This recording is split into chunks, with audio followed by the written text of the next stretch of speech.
ছিল যখন এই সম্রাট ঔরঙ্গজেব সব নষ্ট করে দিচ্ছে, এই মূর্তিগুলো তিনি কিন্তু সব রাজস্থানে নিয়ে চলে গেছেন বেশিরভাগ। কিন্তু এই রঘুনাথ ভট্টের যে মূর্তিটা ছিল এত ছোট ছিল, তাকে আর নিয়ে যেতে হয় না, সে ফুলের মধ্যে লুকিয়ে পড়েছে, কেউ খুঁজে পায়নি। আর সেই মন্দির তৈরি করে দিয়েছিল জয়পুরের রাজা মানসিং, বিরাট বড় 7 তলা মন্দির তৈরি করে দিয়েছিল। তার উপরে 40 কেজি ঘিয়ের প্রদীপ জ্বলল, সন্ধ্যেবেলা জ্বালিয়ে দিত, সারা রাত। একদিন সম্রাট তার ওই লাল কেল্লার উপরে ছাদের উপর তিনি এই গরমের সময় ঘুরে বেড়াচ্ছে, তখন এসি ছিল না, ছাদের উপর গেলেই ঠান্ডা, দেখতে পাচ্ছে যে করে আগুন জ্বলছে। সঙ্গে সঙ্গে সৈন্যদের দেখে বলল, ওটা কি? বললো, ওটা হিন্দুদের মন্দিরের প্রদীপ জ্বলছে।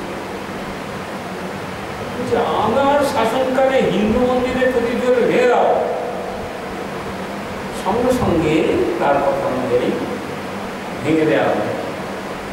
কিন্তু মন্দিরটি এত মজবুত ছিল যে ভাঙতে ভাঙতে ওদের প্রচুর টাকা খরচা হয়েছে। রাজাকে গিয়ে বললো, সম্রাট 7 তলা মন্দির 3টে তলা ভেঙে দিয়েছে, আর কি ভাঙবো? বলে, আর দেখা যাচ্ছে না তো? বলে, না, আর অনেক খরচাও হচ্ছে। কিন্তু বলে, না, ছেড়ে দেওয়া, ওই 4টে তলা কিন্তু এখনো রয়ে গেছে, আমরা গিয়ে তা দেখতে পাই।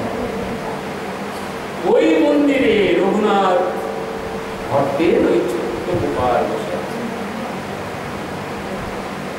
এখনো, কারণ তাকে তো নিয়ে যাওয়া হয়নি, ফুলের মধ্যে লুকিয়ে বসে সেখানে আছে। আর ওই মন্দিরের, আমরা মন্দিরটায় গেছি বটে, আমি নিজের কথাই বলছি, মন্দিরের সোজাসুজি উঠেছি, আবার বেরিয়ে চলে এসেছি, কিন্তু বাঁদিক ডানদিক খুব একটা দেখা হয়নি। ওই বাঁদিকে এই রঘুনাথ ভট্টের সমাধি রয়েছে। আমরা জানি না, না জানলে বড় মুশকিল। যেমন ওই যেখানে মানে আমরা প্রদক্ষিণ করলাম, 4 বার প্রদক্ষিণ করলে গিরিরাজ প্রদক্ষিণ হয়ে যায়। মন্দিরটার নাম কি গো? হ্যাঁ, বলে রাধা দামোদর। হ্যাঁ, রাধা দামোদর মন্দির।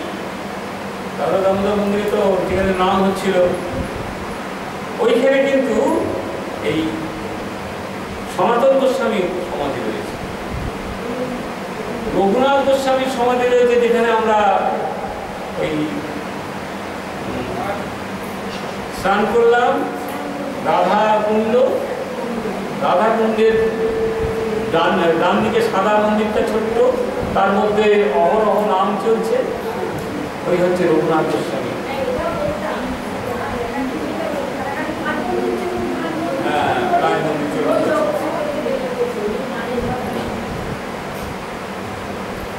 এই 6 গোসাই যাবে বুঝে কইলেন বাস, বুঝে রাধায়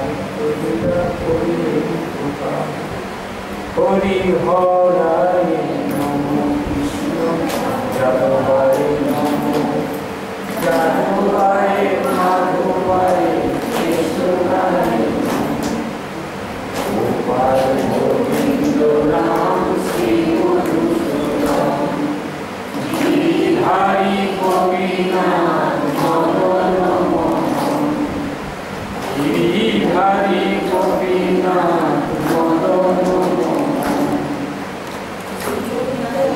নিত্যানন্দ শ্রী অদ্বৈত সীতা, হরি গুরু বৈষ্ণব ভাগবত গীতা।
হে কৃষ্ণ করুণা সিন্ধু দীনবন্ধু জগৎপতে গোপেশ গোপিকাকান্ত রাধাকান্ত কৃষ্ণায়